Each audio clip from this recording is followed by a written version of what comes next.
नमस्कार। अगस्त 2024 में होने वाली RACIT परीक्षा की तैयारी के लिए पार्ट 6 का हमारा ये वीडियो है। आप RACIT परीक्षा की तैयारी करने के लिए इसी प्रकार लगातार वीडियोस देखते रहें और अपनी तैयारी करते रहें ताकि आप बहुत ही अच्छे नंबरों से पास हो सकें। और क्योंकि पुराने सिलेबस पे आधारित ये लास्ट एग्ज़ाम है, उसके बाद जो एग्ज़ाम लगेगा वो नए सिलेबस के आधारित होगा, तो इसीलिए यहाँ पर थोड़ी ज़्यादा मेहनत करके सारे वीडियोज़ को अच्छे से देखें, सारे प्रश्नों को अच्छे से समझ लें। तो शुरू करते हैं आज का वीडियो। हमारा प्रश्न नंबर 1 है, निम्न में से सबसे शक्तिशाली कंप्यूटर कौन सा है?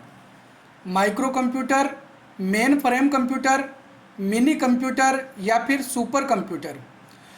तो सबसे शक्तिशाली जो कंप्यूटर है वो कौन सा होता है? सुपर कंप्यूटर होता है।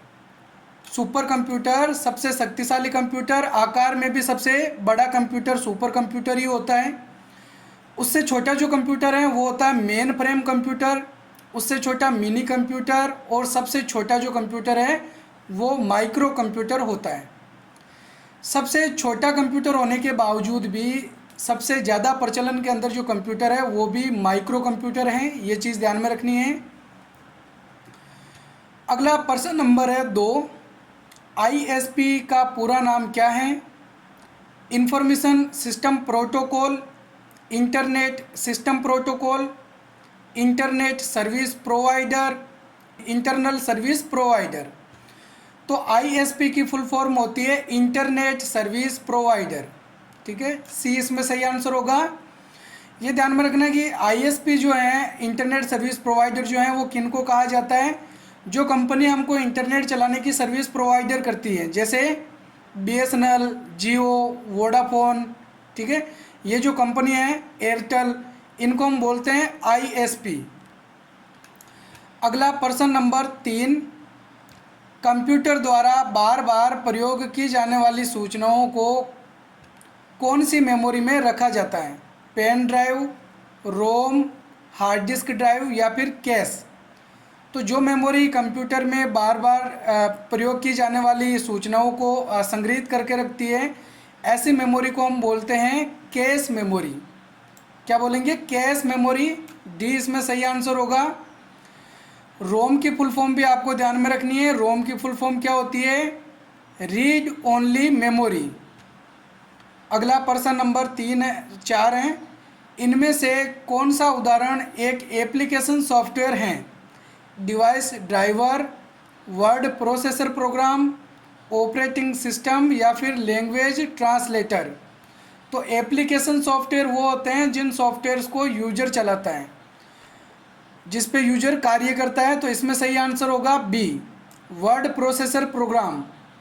इसका हम उदाहरण ले सकते हैं, जैसे माइक्रोसॉफ्ट वर्ड है, इससे छोटा होता है word page.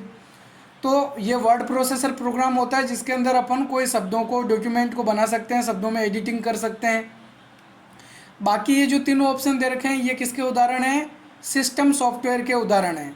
Device driver, operating system, language translator, ये तीनों सिस्टम सॉफ्टवेयर के उदाहरण होते हैं। अगला प्रश्न नंबर 5, ऑनलाइन सामान खरीदने और बेचने वाली वेबसाइट को क्या कहा जाता है? Social website, networking website, e commerce website या फिर बैंकिंग वेबसाइट? तो ऐसी वेबसाइट जो सामान खरीदने बेचने के काम आती है, ऐसी वेबसाइट को हम बोलते हैं ई कॉमर्स वेबसाइट। ठीक है, नेक्स्ट प्रश्न नंबर 6, किसी टेक्स्ट को खोजने या बदलने के लिए किस टूल का प्रयोग करते हैं? कोई शब्द अगर हमको खोजना है या उसकी जगह कोई दूसरा अक्षर रखना है, उसको बदलना है, तो उसके लिए रिप्लेस, हाइपरलिंक, फॉर्मेट पेंटर या फिर टेबल ऑफ कंटेंट्स? तो किसका प्रयोग करते हैं? रिप्लेस टूल का प्रयोग करते हैं। रिप्लेस की शॉर्टकट कुंजी होती है Ctrl+H। अगला प्रश्न नंबर 7, माइक्रोसॉफ्ट एक्सेल 2010 में नेम बॉक्स कहाँ स्थित होता है? टास्क बार के बाईं ओर, मेन्यू बार के बाईं ओर, टाइटल बार के बाईं ओर या फिर फॉर्मूला बार के बाईं ओर? तो माइक्रोसॉफ्ट एक्सेल में नेम बॉक्स कहाँ होता है? फॉर्मूला बार के बाईं ओर होता है। फॉर्मूला बार जिसके अंदर हम जो भी फॉर्मूला लिखते हैं वो हमको दिखाई देता है, उसके बाईं ओर नेम बॉक्स होता है। नेम बॉक्स के अंदर उस सेल का एड्रेस लिखा हुआ होता है जिस सेल को वर्तमान में हमने सेलेक्ट कर रखा है, जिसमें हमारा कर्सर होता है। अगला प्रश्न नंबर 8, विंडोज़ 10 में किसी फाइल या फोल्डर को लॉक करने के लिए किस एप्लीकेशन का प्रयोग करते हैं? Cortana, folder lock, Windows defender या ऑल ऑफ द अबव सभी का? तो किसका होगा? फाइल फोल्डर को लॉक करने के लिए फोल्डर लॉक का प्रयोग किया जाता है। अगला प्रश्न नंबर 9, MS वर्ड 2010 में पेज ब्रेक करने के लिए किस शॉर्टकट का प्रयोग करते हैं?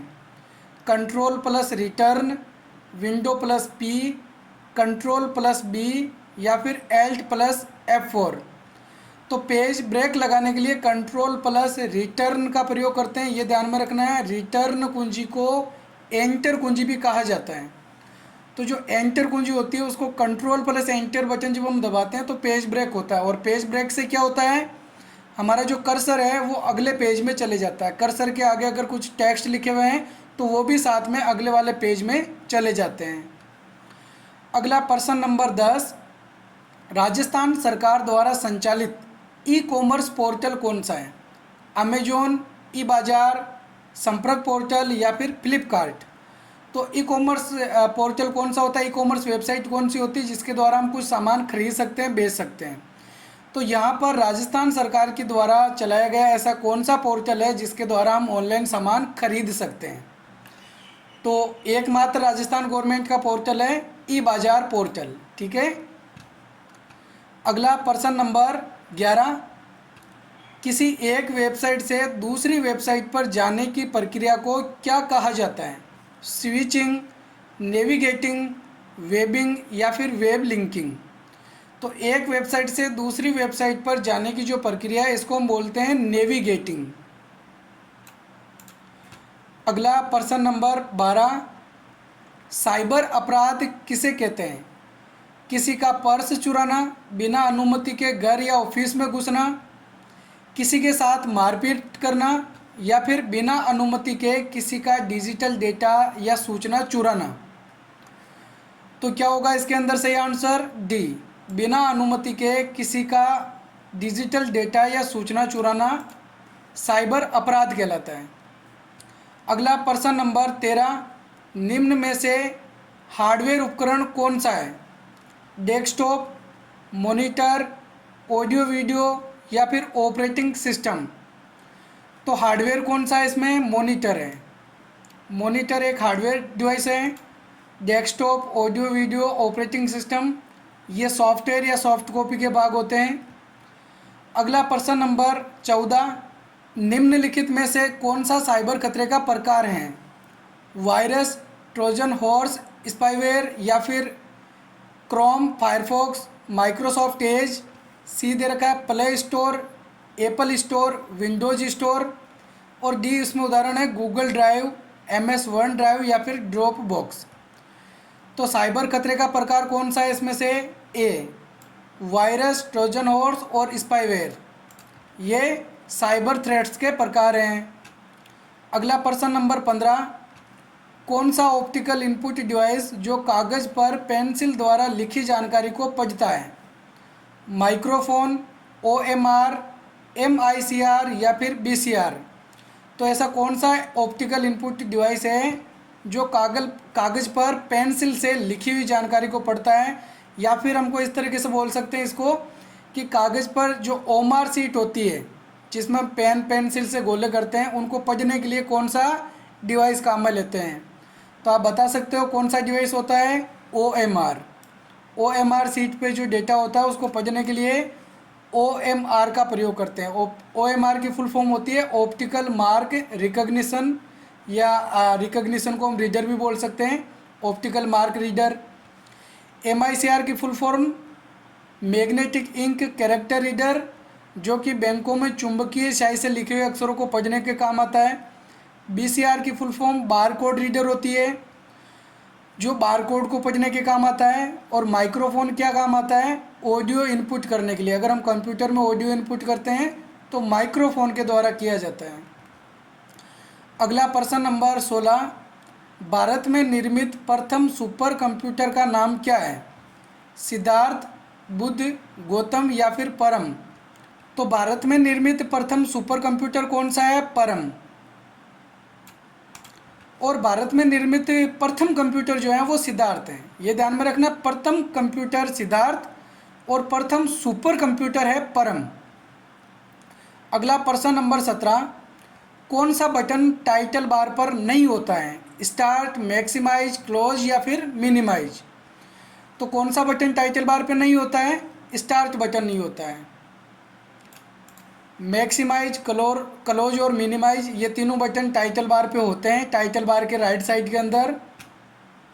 अगला प्रश्न नंबर 18 है, निम्न में से सर्च इंजन का उदाहरण है?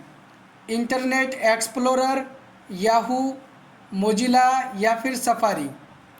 तो सर्च इंजन का उदाहरण कौन सा है? याहू है। इंटरनेट एक्सप्लोरर ब्राउज़र होता है, मोजिला फायरफॉक्स भी ब्राउज़र है और सफारी भी ब्राउज़र होता है। याहू, गूगल या फिर बिंग जो है वो सर्च इंजन के उदाहरण होते हैं। अगला प्रश्न नंबर 19, कंप्यूटर पर गेम खेलने के लिए किस उपकरण का प्रयोग किया जाता है? Track point, track ball, microphone या फिर जॉयस्टिक? तो कंप्यूटर पर गेम खेलने के लिए जो सबसे प्रचलित उपकरण है उसका नाम है जॉयस्टिक। डी इसमें सही आंसर है। अगला प्रश्न नंबर 20, निम्न में से इम्पैक्ट प्रिंटर कौन सा है? Laser printer, dot matrix printer, thermal printer या फिर इंकजेट प्रिंटर? इम्पैक्ट प्रिंटर वो प्रिंटर होते हैं जो वार करके कार्य करते हैं। किसी पेपर पर या किसी रिबन पे वार करेंगे और इस तरीके से कार्य करते हैं, तो वो प्रिंटर इम्पैक्ट प्रिंटर कहलाते हैं। तो प्रिंटर दो प्रकार के होते हैं, इम्पैक्ट प्रिंटर और नॉन इम्पैक्ट प्रिंटर। अब इनमें से इम्पैक्ट प्रिंटर कौन सा है? Dot matrix printer, laser printer, thermal printer और इंकजेट प्रिंटर ये नॉन इम्पैक्ट प्रिंटर के उदाहरण होते हैं। इसमें से ध्यान में रखना, इंकजेट प्रिंटर जो है वो किस तरीके से कार्य करता है? पेज पर बूंदों का छिड़काव करके। कई बार ये क्वेश्चन भी आता है प्रिंटर से संबंधित कि कौन सा प्रिंटर कागज़ पर बूंदों का छिड़काव करके प्रिंट करता है? तो इसमें सही आंसर क्या होगा? Inkjet printer. तो ठीक है, ये थे आज के हमारे 20 महत्वपूर्ण प्रश्न उत्तर। उम्मीद है आपको वीडियो पसंद आया होगा। वीडियो पसंद आए तो वीडियो को लाइक और चैनल को सब्सक्राइब जरूर करें। हम मिलेंगे एक और नए वीडियो में, तब तक के लिए जय हिंद, जय भारत।